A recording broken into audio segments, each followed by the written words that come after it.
तो जो प्रसंग चल रहा है उसी पर आते हैं। अब 21 ब्रह्मांड का स्वामी है ये ब्रह्म। और गीता अध्याय नंबर 15 के श्लोक नंबर 18 में कई भक्त कहते हैं, हमारे भक्तों को कुछ कहते हैं दोबार के व्यक्ति के, तुम्हारे गुरुजी 15वें अध्याय के 18वें श्लोक के बारे में क्यों ना बोलते। उसमें खुद कहता है ये कि मैं पुरुषोत्तम हूँ, लोक और वेद में मैं पुरुषोत्तम हूँ, सबसे उत्तम श्रेष्ठ हूँ। अब ये उसका डिफाइन आपको कर दिया, ये कैसे पुरुषोत्तम कहता अपने आप को।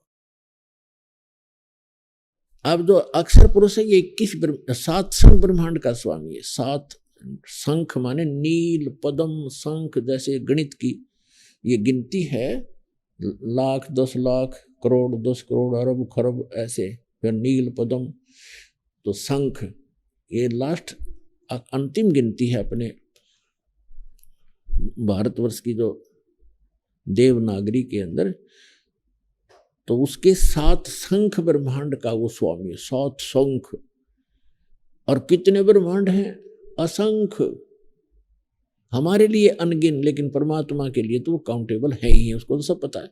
तो ऐसे ऐसे ना जाने कितने ब्रह्मांड हैं, उन सब का मालिक है वो परम अक्षर ब्रह्म।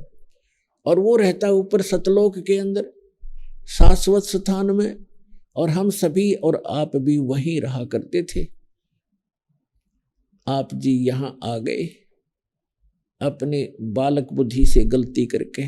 जितने भी चींटी से लेकर हाथी तक, रंग से लेकर राजा तक, देवता ब्रह्मा विष्णु महेश तक, दुर्गा और इस ज्योत निरंजन तक, हम सभी वहां रहा करते थे, सतलोक में रहा करते थे। आपके सभी मकान वहां खाली पड़े, महल।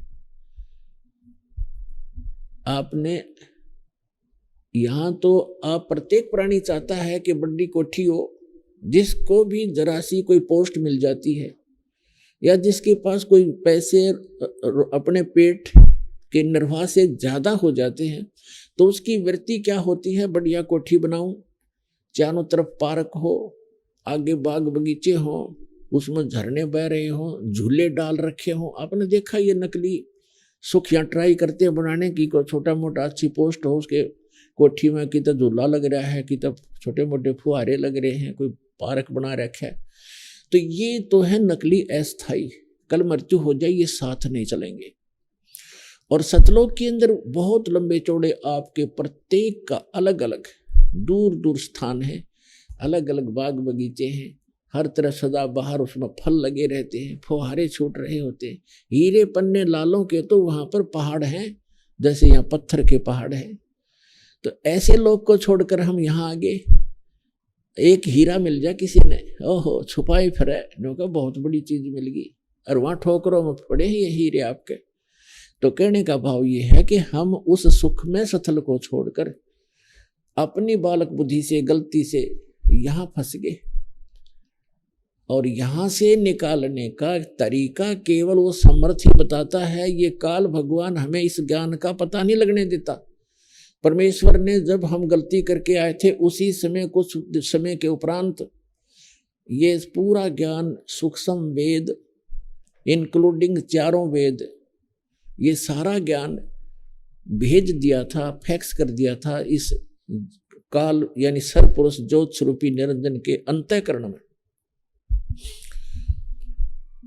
और इसने जब अपने आप, जैसे किसी को उल्टी गिरती है, उसके बस की बात नहीं रोक ले, जैसे छींक आती है तो छींकों को रोक नहीं सकता कोई। तो इसी प्रकार परमात्मा ने ऐसी व्यवस्था करके इसके शरीर में भेज दिया। कुछ समय के बाद इसने ऐसी छींक आई और एकदम ये 4 वेद बाहर आ गए, समुद्र के ऊपर गिर गए, एक सुंदर सुसज्जित ट्रे के ऊपर। इसने 4 वेद उठाए, ये कम एक ही वेद था ये, इसने उसको पढ़ा। फिर इसने देखा कि इसके अंदर उस परमात्मा की पूरी जानकारी है, उस सतलोक की जानकारी है, वहां की व्यवस्था की जानकारी है। और मेरे अंतर्गत जितने प्राणी हैं, इनको वो पता लग गया थे, सब भाग जाएंगे। और तेरे को श्राप लगा, इसको श्राप लगा है इसकी गलती से 1 लाख मानव शरीरधारी प्राणियों का नियत आहार करने का। तो इसको इस उद्देश्य से इसने उस सूक्ष्म वेद का वो पार्ट, वो अंग उसको निकाल दिया उसमें से, जिसमें उस लोक की जानकारी और उस भक्ति की विधि थी। वो थी भले ही कोड वर्ड्स में, तो इसने वो बिल्कुल जानकारी समाप्त कर दी।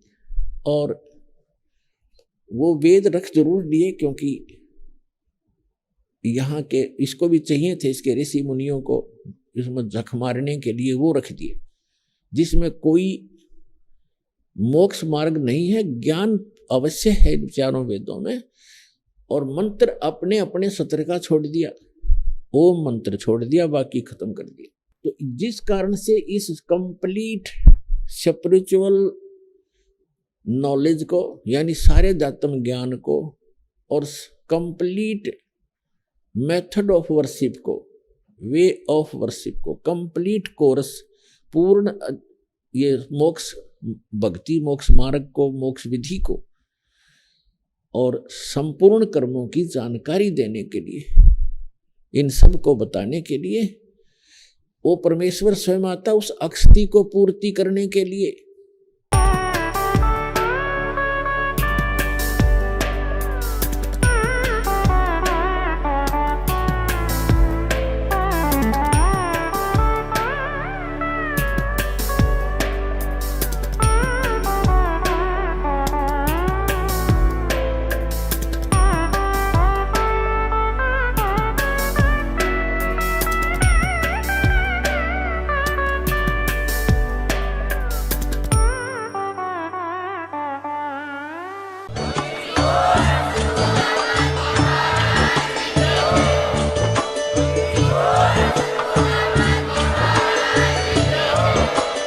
आप सुन रहे थे जगत गुरु तत्वदर्शी संत रामपाल जी महाराज जी के मंगल प्रवचन। अधिक जानकारी के लिए विजिट कीजिए हमारी वेबसाइट www.jagatgururampalji.org। संत रामपाल जी महाराज जी के शुभ आशीर्वाद से पूरे विश्व भर में 500 से भी ज्यादा नाम दीक्षा केंद्र हैं, जिन पर संत रामपाल जी महाराज जी द्वारा ऑनलाइन निशुल्क नाम दीक्षा दी जा रही है। अपने नजदीकी नाम दीक्षा केंद्र का पता करने के लिए संपर्क करें 8222880541।